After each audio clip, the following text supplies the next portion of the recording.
Morning again. Welcome to those of you who are joining us, and this is your first session of the morning, and we're about to open up the archive, which is obviously always exciting, particularly in this particular session. But just to also remind you that if after this session you're feeling excited and inspired about the possibilities of archive, that we do still have the incredible Story Trails VR experiences downstairs, which engage really excitingly with archive. So if you're feeling particularly sort of like, this is great, and then please do go check that out. It's open for the rest of all over lunch as well, if you want to have a bit of time then too. But without further ado, I'm going to introduce Isra and the panel to the stage.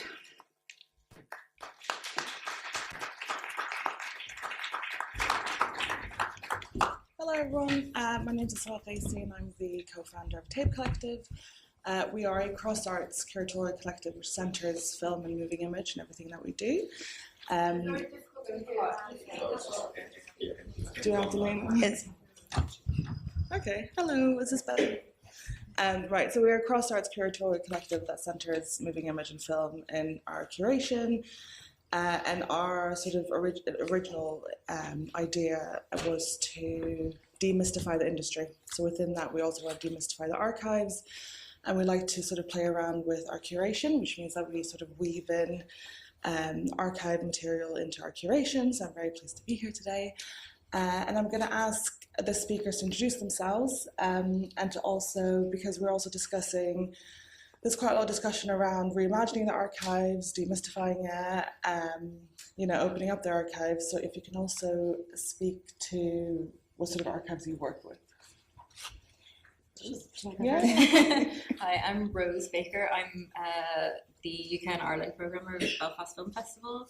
I also co-direct Wanda Feminism and Moving Image in Belfast, and so across those festivals, I work with basically the same archives each time. So we were chatting about Cinenova, so we've worked with Cinenova, but also in more broadly in Northern Ireland, two archives, BBC Northern Ireland and the Northern Ireland Screen Digital Film Archive. So they're primarily the archives that we would go to.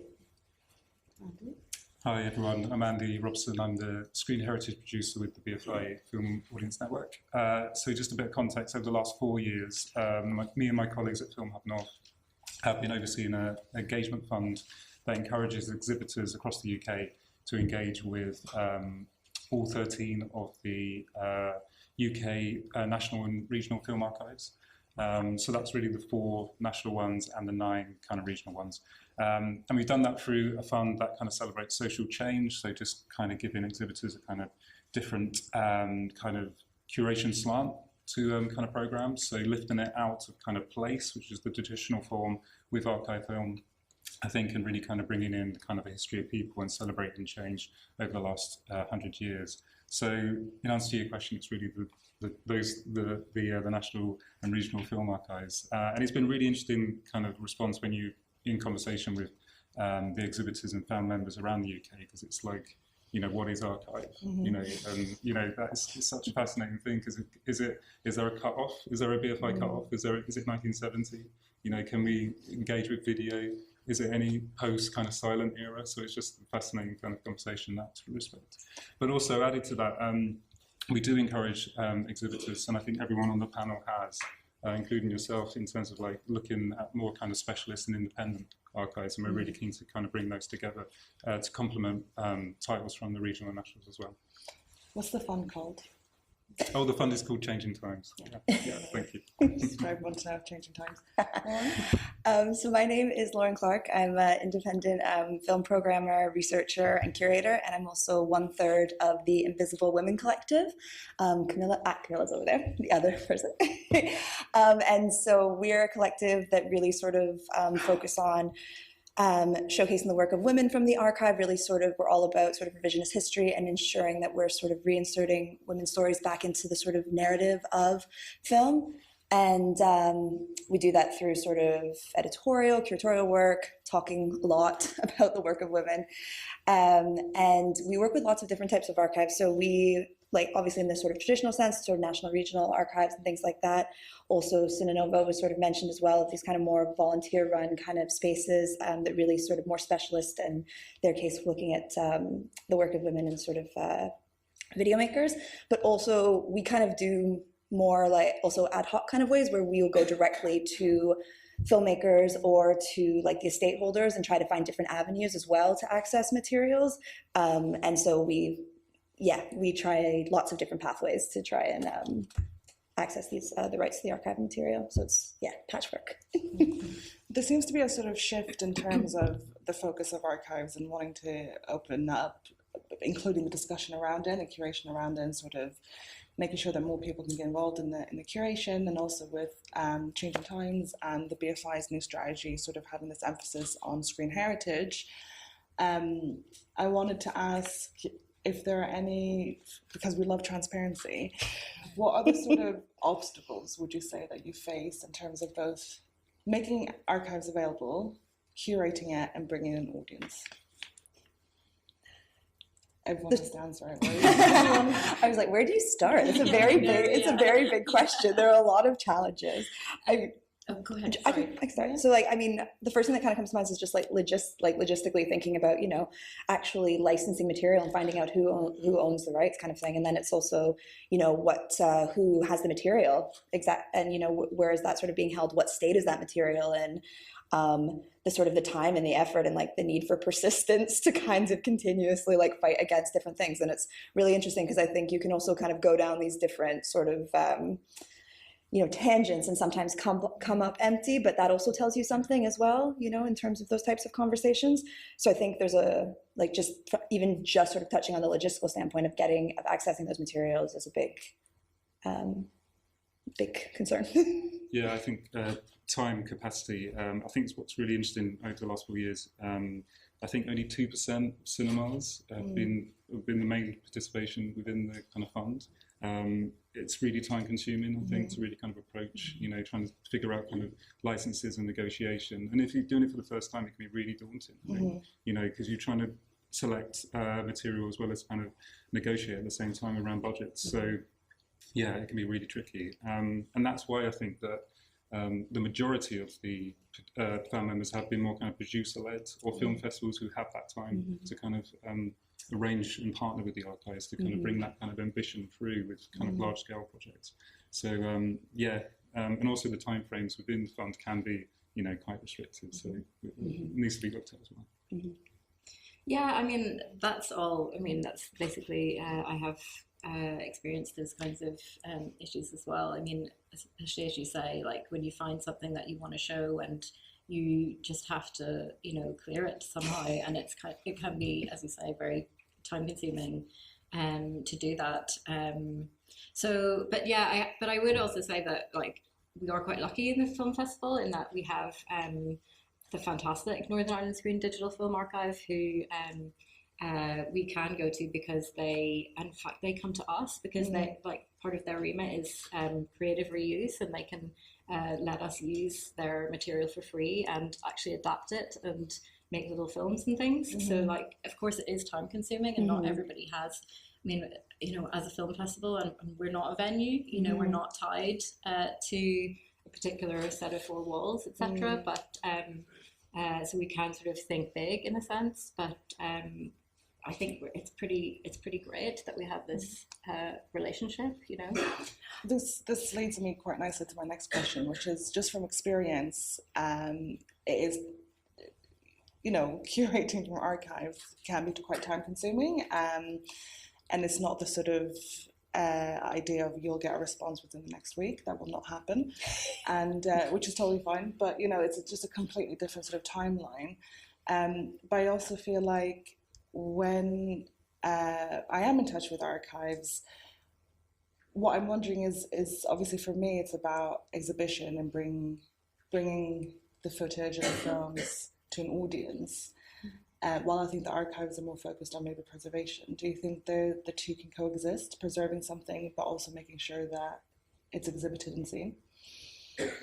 Yeah, I think like that's where, you know, sort of wonder of digitization sort of comes in, because you can actually do both in a sense, but of course that you need money for that, and you need time for that, and you need sort of a dedicated teams who really want to both preserve and exhibit. But I think like they can kind of coexist. But yeah, it's a lot harder. The other side of that though is that you then tend to go to the stuff that is digitized, and then what happens to the stuff that isn't? And whoever who sees that, it's a lot harder now to transport and exhibit film.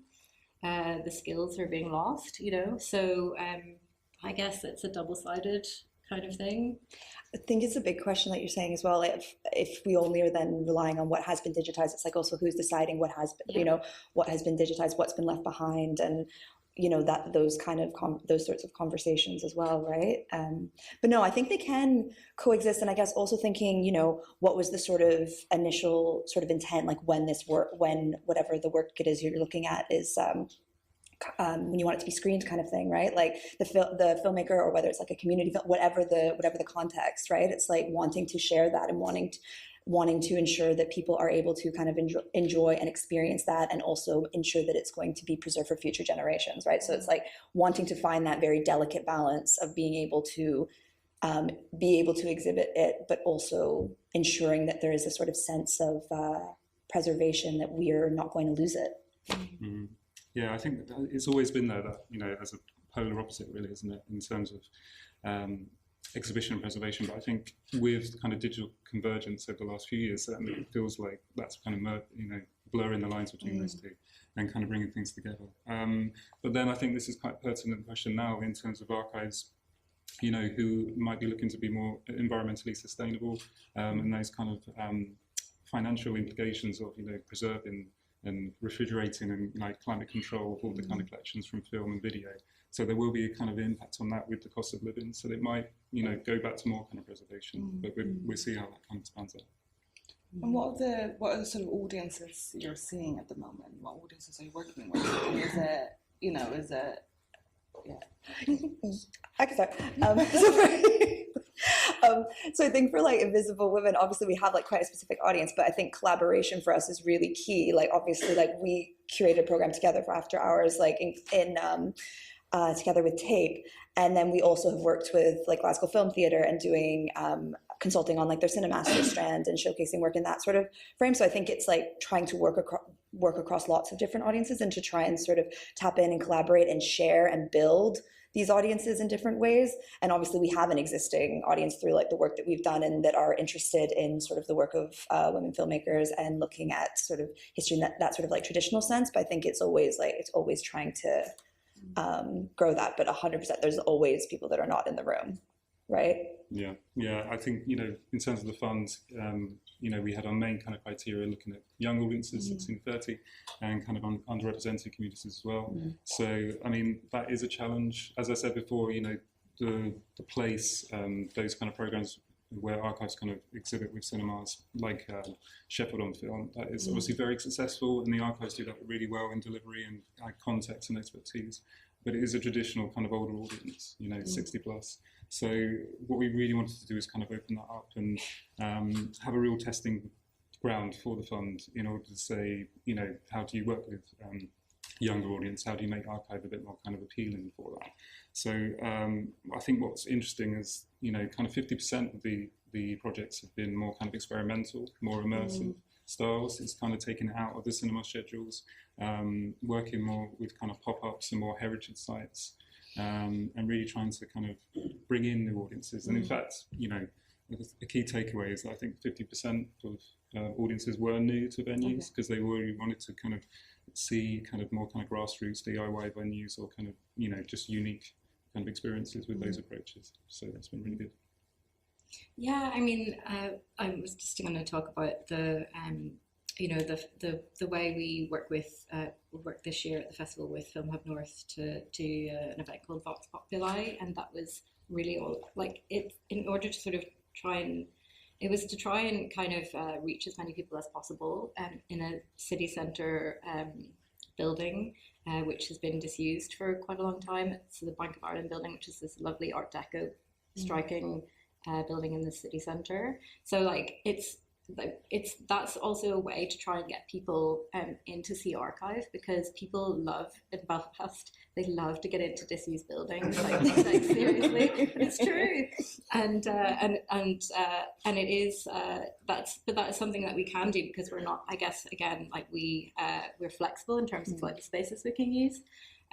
So we were lucky enough to get in there, and it just means that you're sort of getting people in that you maybe wouldn't have reached before, and who are then engaging with the archive in the middle of in the city. And there was sort of like, you know, footfall from passers-by and things like that. So yeah, but it is a challenge, I think, definitely.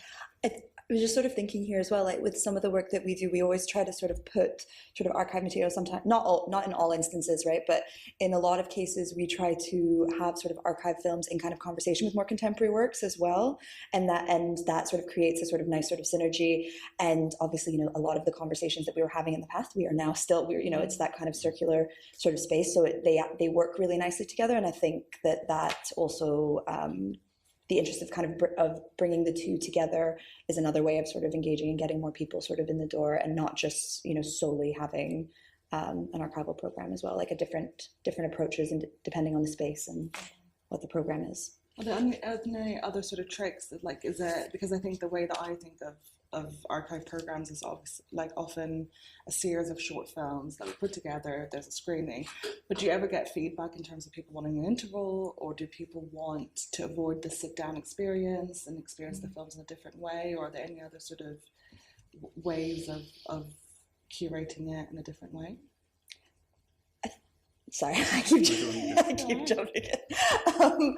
I mean, I don't think we've got too much feedback in terms of looking at it in different ways, but I think, like, again, kind of, we would sometimes have sort of do a short archival piece, like with a kind of longer, more recent title as well, to put those in sort of conversation, and finding like that was a really great way to sort of like slip something in, you know, like be like, gotcha, a little bit of that kind of thing, and to try and find different ways. But I think, yeah, you can be in sort of lots of different types of settings, but I think generally, I've not had too much feedback of experiencing it in sort of a different way with the intervals, although it's something to really think about, of like what works. And also, I guess, depending on the space that you're in, is like just giving yourself more freedom, saying it's okay to move around. You don't need to just sit in a seat. Like, you can go wander around, making the space feel more accessible, and saying like, if you need to stretch out, if you need to like leave the room, if you need some time to yourself or whatnot, like depending on, you know, especially what the subject matter is of the program, right? Like with after hours, for example, one of the things that we sort of said, you know,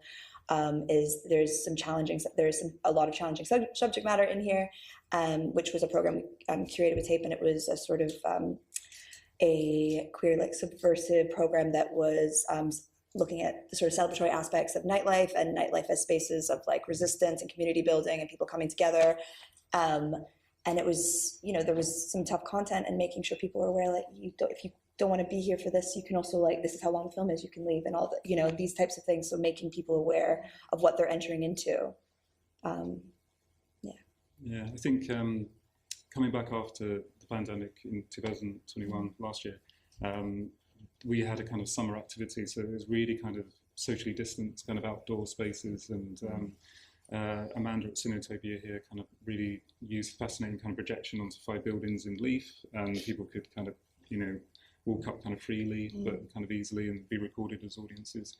But there's just really good kind of use from that. And, you know, even in the pandemic, in lockdown, I think the hits for the BFI player went up because people wanted to explore the archive in that way, and to have that familiarity, and maybe, you know, they had fatigue from all other kind of streaming platforms, so they wanted kind of a unique experience, and that kind of translated back, I think, in the last summer in that respect.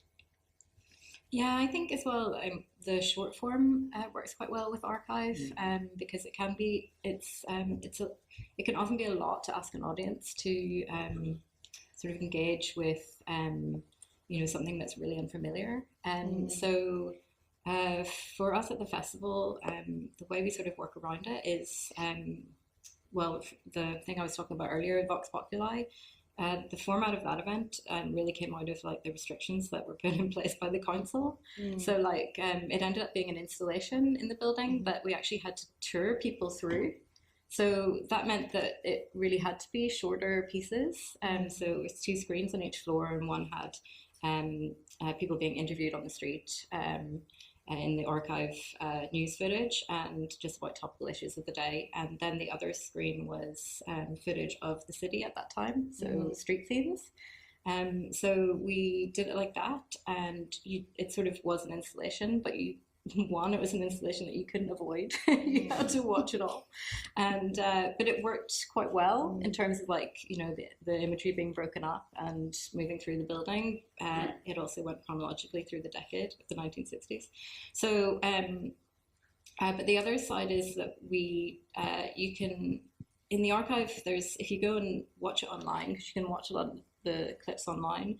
But they're as was, and they have a lot of pauses, and they can be kind of dry.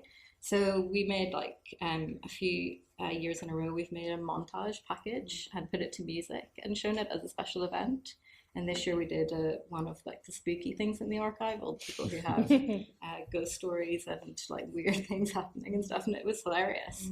But so that's one way of repackaging it in a sense to make it more kind of, I guess, watchable, for want of a better expression. But yeah, so that's how people can kind of engage differently, I guess. Before my next question, are there questions already? Oh, okay, I was gonna ask if people wanted to ask questions, but sure, just go straight. Yes. Actually, can I just ask one question? Yes.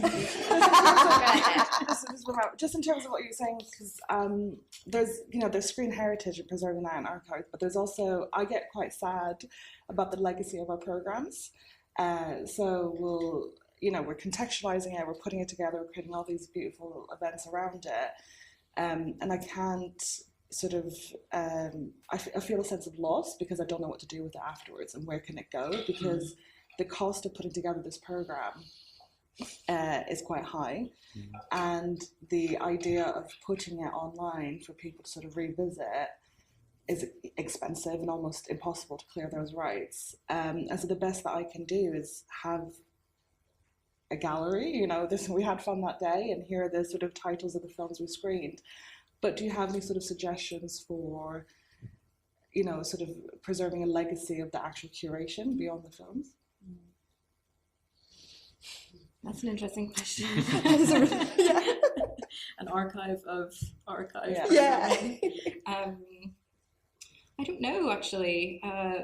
But for Wanda, actually, and maybe you have the same thing, we actually feel like it's really important to have an archive of our activities. I mean, one thing we thought of was sending our programs to the library in the BFI, the Rubin Library, because I think you can do that.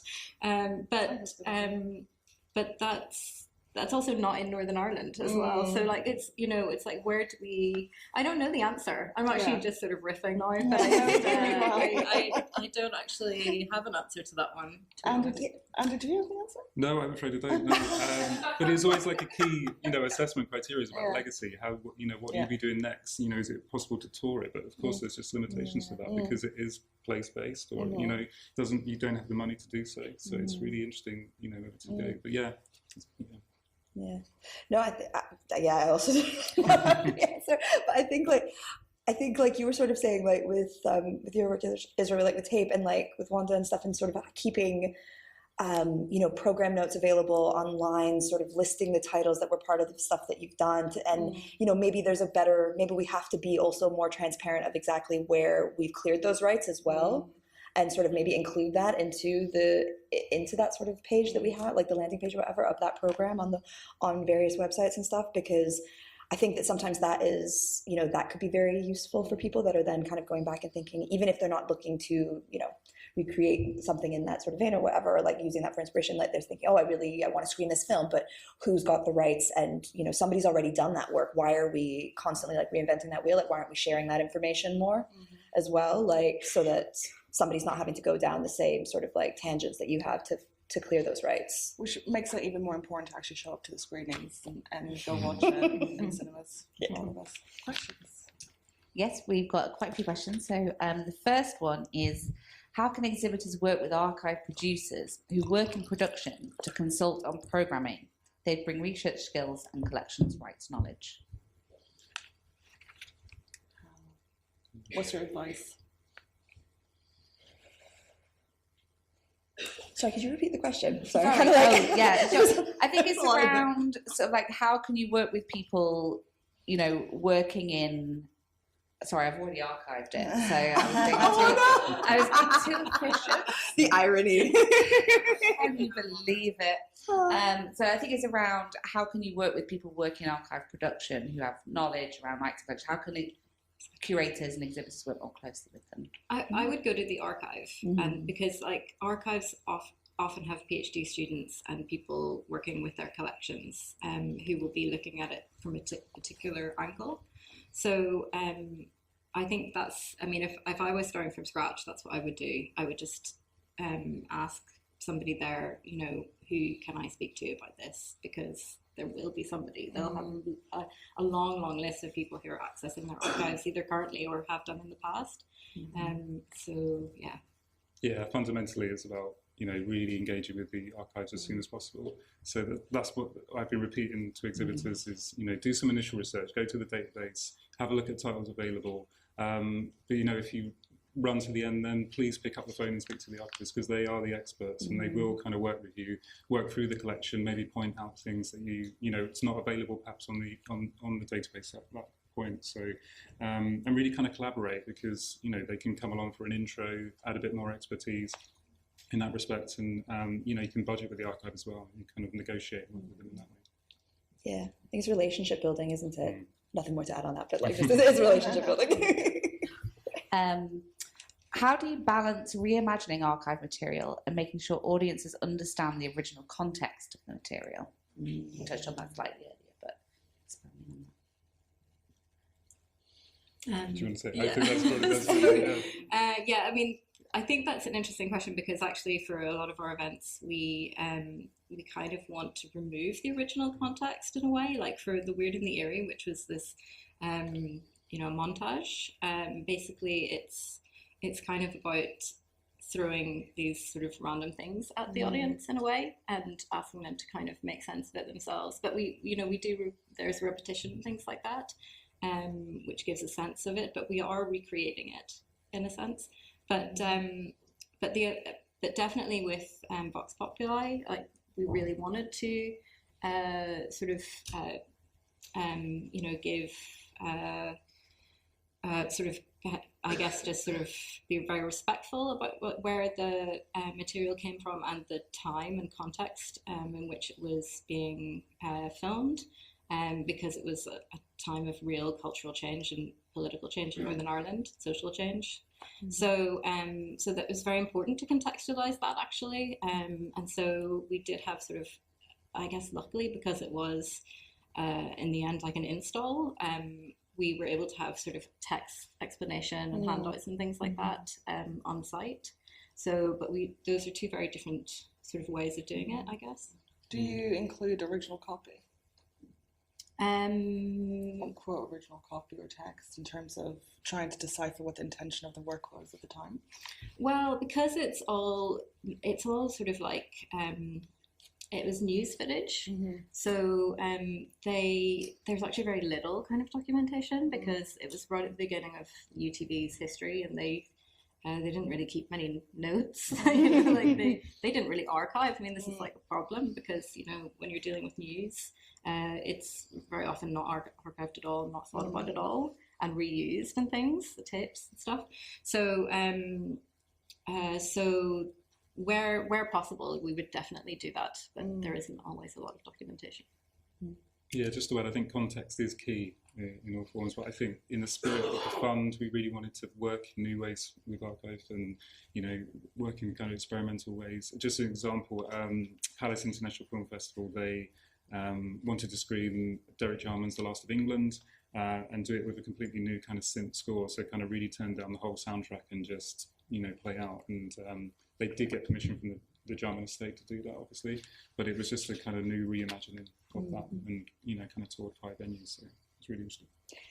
Yeah, no, for us, I think context is essential, and I think we try to sort of address it in different ways, like through, you know, introductions, the copy that we're writing, the program notes around like any sort of thing that we're curating, and trying to bring as much kind of resource and knowledge to that, and so that it's on offer. And then also, I guess, in some contexts when we've been able to have sort of, you know, post-screening conversations and like creating that space as well to kind of talk about it afterwards has been really, really useful, and sort of having that space. So I think, yeah, context has always been sort of essential. Thank you. Andy, you sort of touched on this at the beginning, but what is the cutoff here for each panelist? Are there other ways to define archive? I can start. We were having this conversation last night. What is it? And I don't think there's a right or wrong, but at one point we were having a conversation saying, you know, like anything that's older than 10 years, I think, you know, and that's very loose, like that's very long, but you know. So you go by age. Sorry? You go by like how long it's existed for. Yeah. Just like, I mean, obviously that's very like, that's quite, you know, short, but I think. Yeah, I'd say archive is very broad. Exactly, You know, yeah. It's extremely broad. Yeah. Anything. I'd also add that, like, so some of the work that I do is about just understanding, you know, that not so much in the UK, but obviously in other countries. So I'm Iraqi, so for example, there is no national film archive in Iraq, and archive can be sort of weaponized in a lot of ways, because it's destruction, right? It's destruction, it's power of the narrative. So I think that's something that is also an added interest in addition to sort of when we're talking about film archives and moving image, that there's also this element of, you know, do we then go to just, you know, of course home videos is a thing, but in Iraqi culture, for example, YouTube is like an archive, you know, because that's sort of where people now, expats and people who are in exile, and that's where they're sort of uploading these things that people might just have fragmented memories of. And so I think it is really broad, and I think, I hate to say this, but it's quite possible that 20 years from now, TikTok will be our archive. But that's a whole other session. Yeah, like, because we're, you know, what you're saying about documenting things.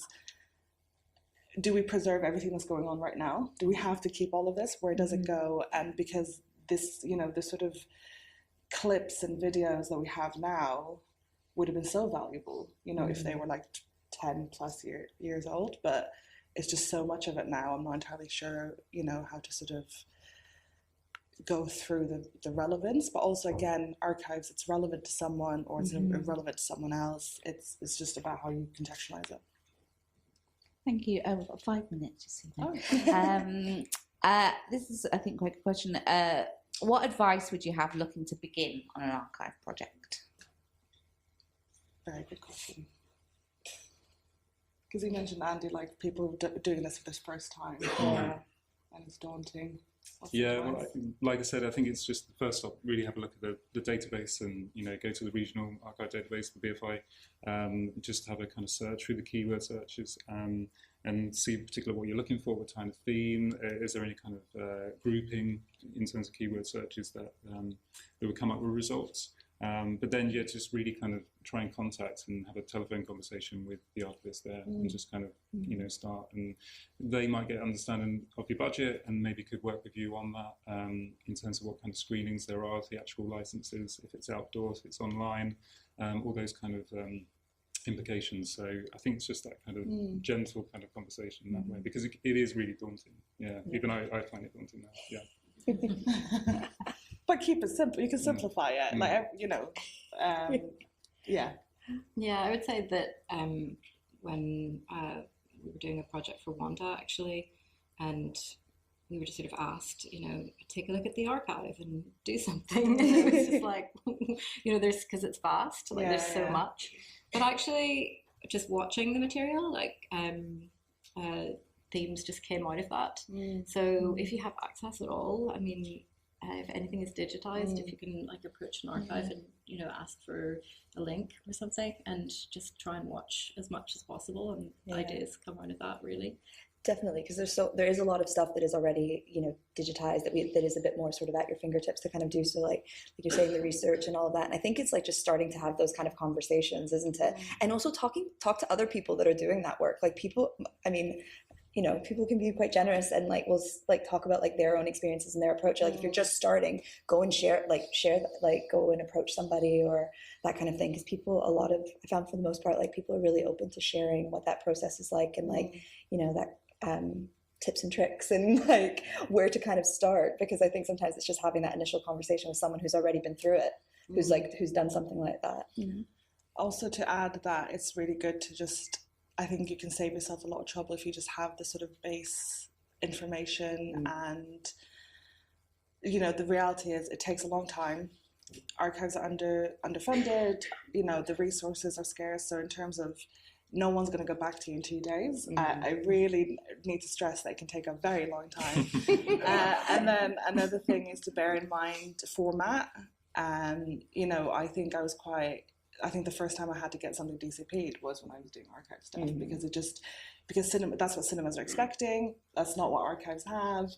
And then, so just to keep that in mind in terms of cost. And I think if you're a cinema or a venue, to make space for it in your program, and to, you know, there was a question about how do you sort of get involved with people who work in archives, but also the question is like, you can speak to people who do curate archives already, so that you don't have to do it all on your own, and that collaboration is key. Oh, and I think with themes and curation, just to stay true to what interests you. Like I think you need to have quite a lot of love and passion for what you're sort of quite interested in, and not in, you know, not in the sort of selfish way, but, you know, something that you go, okay, this is really interesting, because otherwise it just gets harder. Yeah, and you have to stick with it for a long time. Stick with it. Better like it. It's the persistence, isn't it? It's like and not take I think we've got time for one more. So the last question here will be, what thoughts do the panel have on the sustainability impact of archiving in the digital age? How do the two coexist? Obviously, we're just talking a lot about massive archives of YouTubes and TikToks and everything else. You touched on this in the beginning in terms of it's a discussion to have. Yeah, and also like you know, now the video collections are being digitized, so like that's going to open up, you know, huge amounts of material. Greater representation, I think, also is another kind of a key area for everyone to kind of pick up on, because there is obviously a limit within collections within the national and regionals, and you know, I think that's going to be an interesting operation in terms of adding to metadata that would kind of improve keyword searches and all just kind of bring more diversity to collections. But yeah, in terms of sustainability, I think it's one good question really, which I'm probably not at the level to answer. Anyone else? No? We need to end on a good note. Strong point, please. No? No, I don't know. Could you repeat the question? Oh, have you archived already? I have archived it, but it was around how do the two coexist? How do you have this digital archive but think about sustainability? And I think it's okay if we don't have the answer. It's a new and interesting question that's worth exploring. Yeah. I think it's a conversation to be having, just to speaking to other people as well, to kind of like get various perspectives, because I think it's like I don't know. It's a big question how they kind of work in different spaces. But I think from an accessibility standpoint of like, I think the digital, like having as much digitized as possible is like essential. Like I know for like, I'm originally like from Canada, and for example, and like the National Film Board of Canada has got like a huge online stuff, and it's like, it's so easy to access. You don't need any passwords. You don't need to contact anyone. You can just go on, have your nosy, see what's there. And like, it's super, super simple. And I think that makes it, that eases that journey for someone who's going to potentially look to curate something, if they're not having to speak to 5 different people to eventually get access to something, you know, like, and I know that's not really touching on the sustainability side of the actual film material, but from the other side, I think that's important. So is it sustainability in terms of like climate, or sustainability in terms of? I couldn't say. The archive material. But I think obviously we touched on this yesterday in our panel about climate in terms of with digitizing everything, websites, it does create a large carbon footprint. So particularly if your keyword searches aren't going very well, the more you do, the more you're doing.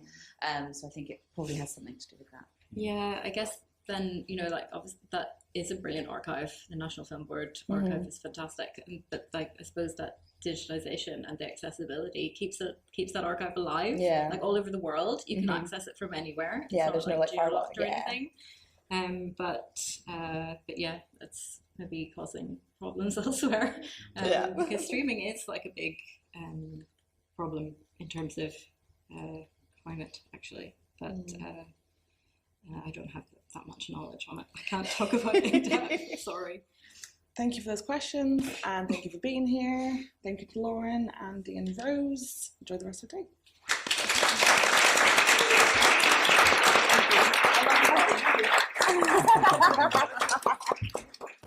Thank you again to the panel. There'll be a short break, and then there's 2 sessions taking place concurrently.